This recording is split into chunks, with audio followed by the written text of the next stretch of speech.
and welcome to Marketing Edge on TV, Nigeria's #1 and leading initiative in the business of brand management and the management of brand business. It is a 30-minute potpourri of brand news, branding focus, and industry conversation, all put together to promote the brand idea. I am Dele Agadumo.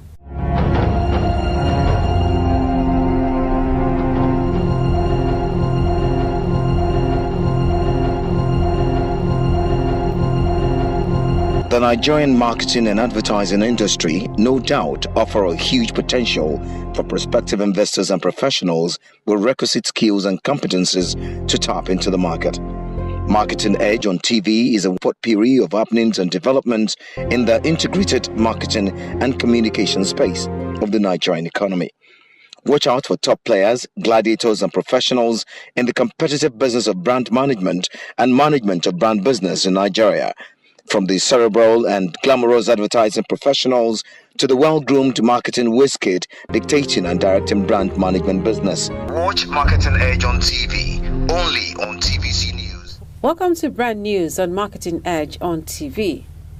In movements and appointments, Media Fuse Denso Ages Network has elevated Igwe Okeke to the position of Managing Director of Karat Nigeria, one of its agencies. Igwe began his professional journey at Karat Nigeria in 2008 as a media manager, a position he held for 4 years before he was elevated to the position of senior media manager. In 2014, he rose to the position of associate media director of the Denso Ages Media Fuse Network before his current appointment. Ikechi Odigbo, president of the Association of Advertising Agencies of Nigeria, AAAN, has revealed that from 2019, Lagos Advertising and Ideas Festival (LAIF) will be opened to entries from other West African countries. And he also hinted that the association has a long-term plan of making LAIF Award a pan-African show to provide an opportunity for creatives from other African countries to compete for recognition. Daimler AG, makers of Mercedes-Benz, has handed over its global media duties to the Omnicom Media Group.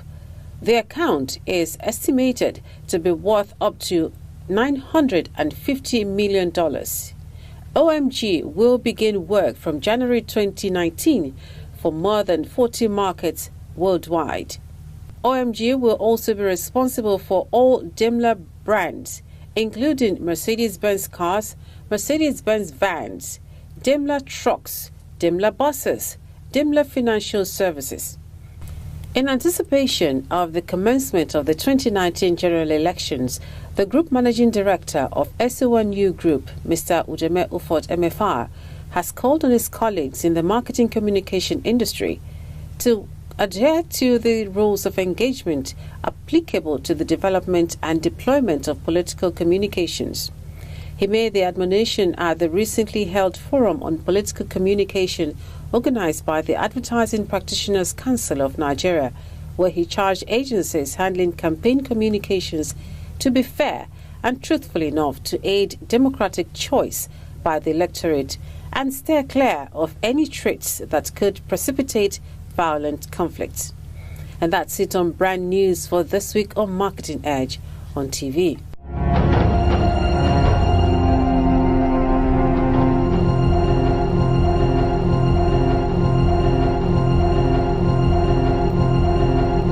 The Nigerian marketing and advertising industry, no doubt, offer a huge potential for prospective investors and professionals with requisite skills and competencies to tap into the market. Marketing Edge on TV is a potpourri of happenings and developments in the integrated marketing and communication space of the Nigerian economy. Watch out for top players, gladiators, and professionals in the competitive business of brand management and management of brand business in Nigeria.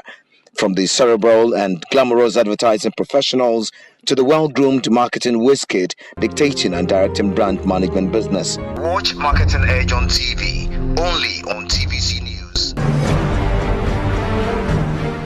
In 1872, Julius Maggi, a Swiss entrepreneur, had a vision for good tasting and nutritious food accessible to the poor working families. In making that vision come into reality, he came up with a quick, easy and inexpensive protein-based vegetable dish. In 1886, Maggi became the first to bring in rich protein legume meals to the market, and in 1897, Julius Maggi founded the company Maggi GmbH in Singen, Germany. Maggi was acquired by Nestle in 1947, and in recent times, Maggi has grown to become one of Nestle Group's most popular brands. Maggi, with its appealing taste and quality, is recognized with a trademark of the Maggi star.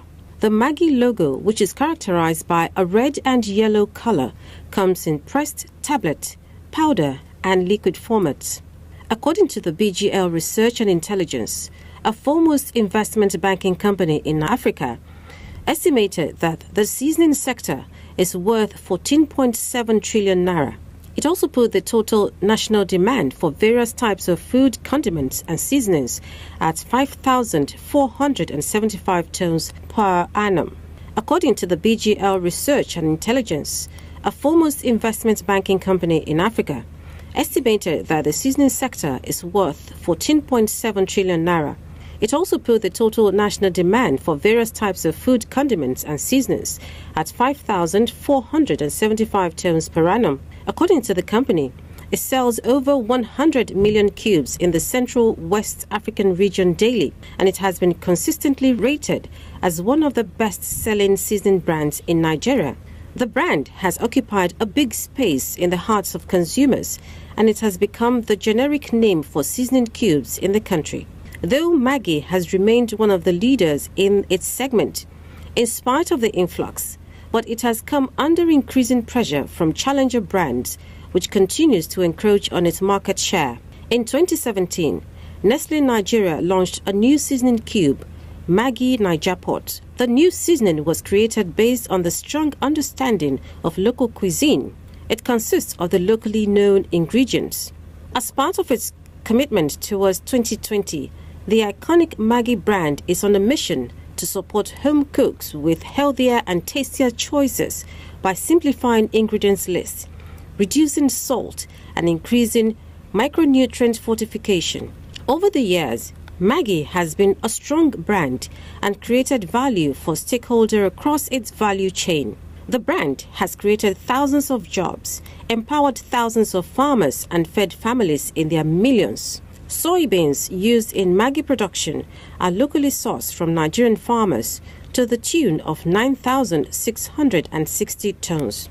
And that's it on Branding Focus on Marketing Edge on TV.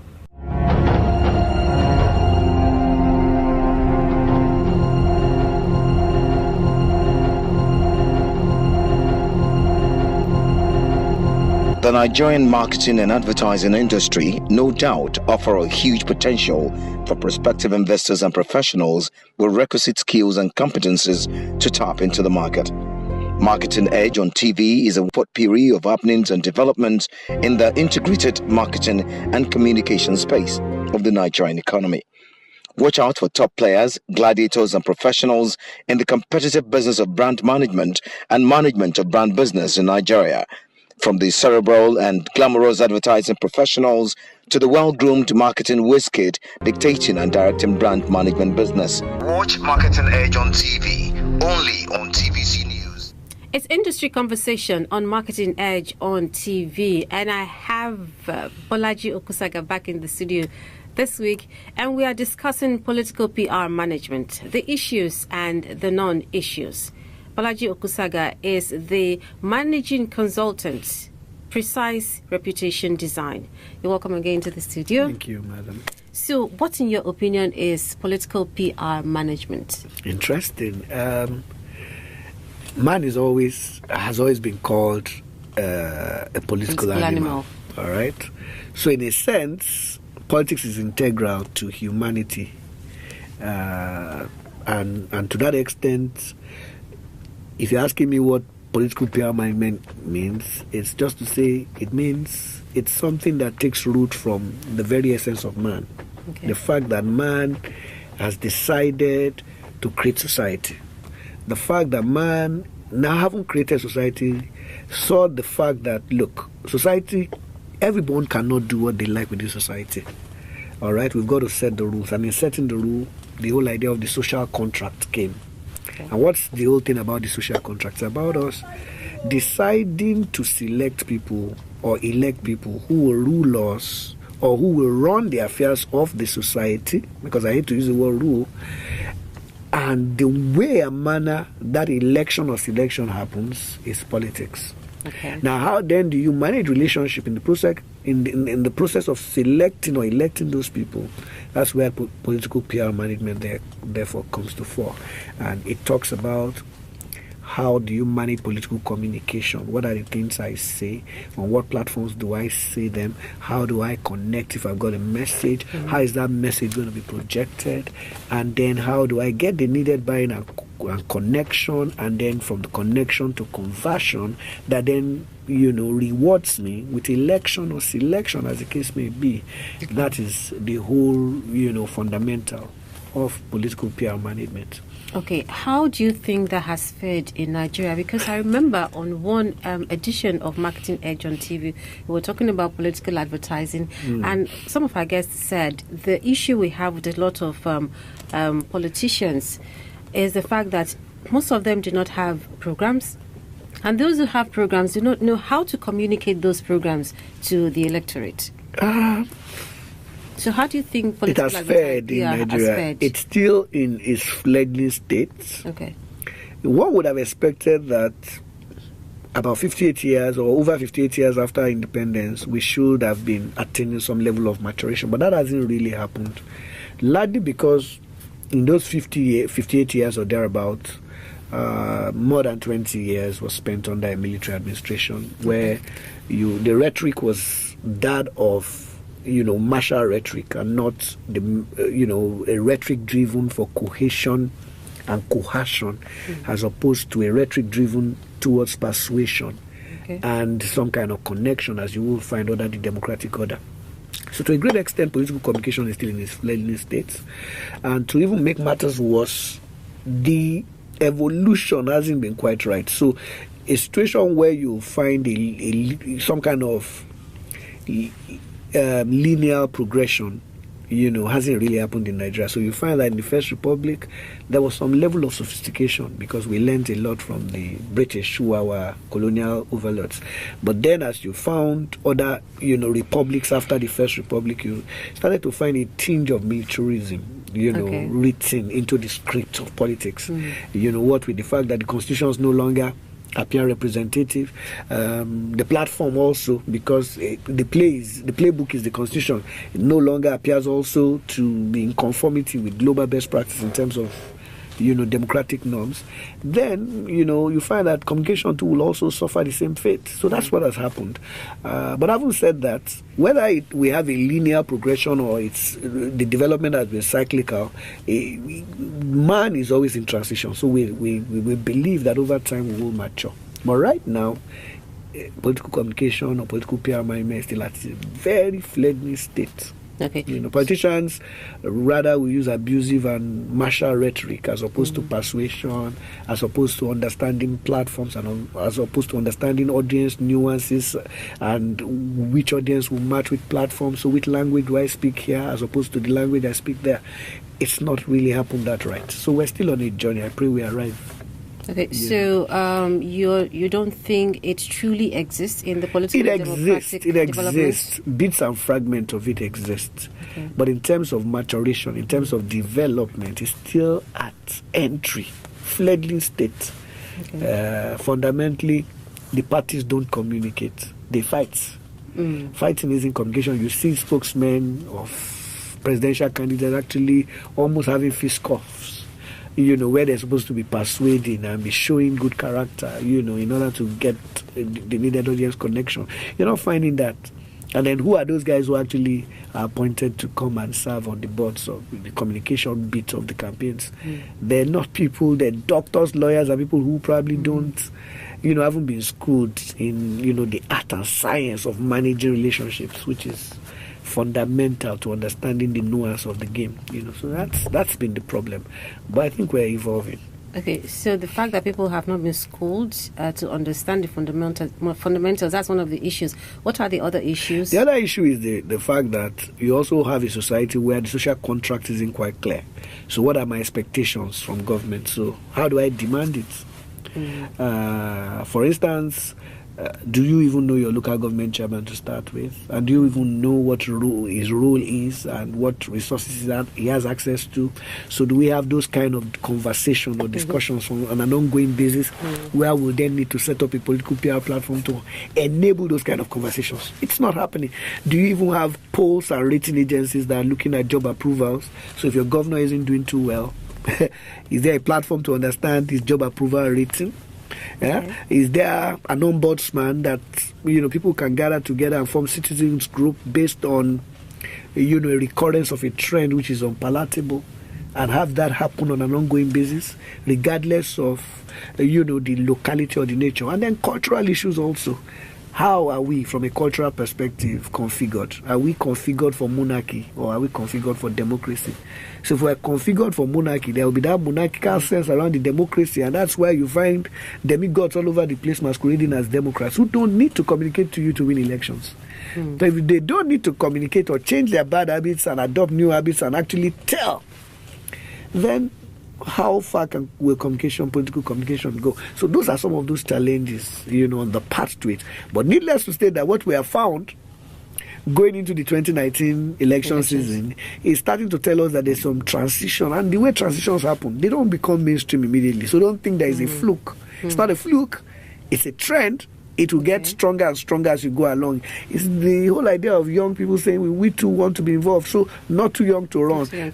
Crap, forget about this whole age thing. We also want to have a seat at the table. Then you young presidential candidates saying, we too can run Nigeria. It's starting a trend. And as that trend becomes mainstream, you will find that political culture will change, and then the need for political communication will become mainstream as well. All right, you'll find a whole lot of them now address people on Facebook Live, and all the kind of messaging platforms that people never deployed in times past. But needless to also state that in spite of that, this trend are not happening at a decent pace yet, but they're coming through gradually. So let's see how things pan out. Let's talk a bit about our media relations and PR practitioners when it comes to taking care of the political gladiators. Do you think they are actually doing a good job? Again, a whole lot will depend on even their principals' understanding of the role of the guys they hire, and how much independence they have to do their job. So because I don't always want to dump it at the doorstep of those managing those guys, because if I were unfortunate to be managing a tyrannical governor, how far can I go? If I suggest something to him and he doesn't want to adopt it, the buck stops on his table. What can you do? A situation where Buhari was only able to do one media chat in 4 years tells you a lot, and a whole lot went wrong in that media chat. That shows to the world that, look, are we making progress here? And then the next thing, the reaction to that was not to improve but to stop entirely. It tells you the way the principals react to anything they perceive as negative within that sphere. Even to get people on the table to actually hold the debates now is a big problem. So and why is that happening? Because people don't see the role of communication in the outcome. They think from an oligarchic sense that you buy everything. You don't have to persuade to win. You buy.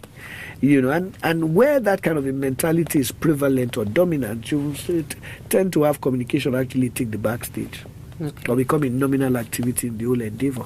Unlike in advanced democracies where persuasion is what will get you there, because people aren't hungry, so people won't take stomach infrastructure before they vote for you. You would have to actually convince them. And how do you convince them? By persuading them. And how do you persuade them? By understanding where they are and going to them there. So that talks about platform. By understanding the kind of messaging that will woo them over, that talks about content. By understanding the frequency of interaction and engagement, so that talks about relationship on a sustainable basis.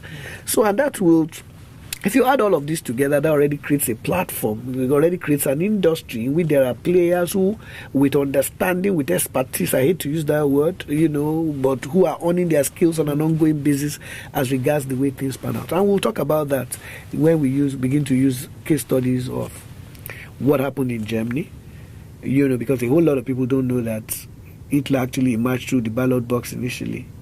He came at a time, even though he was a general, he actually had people approval.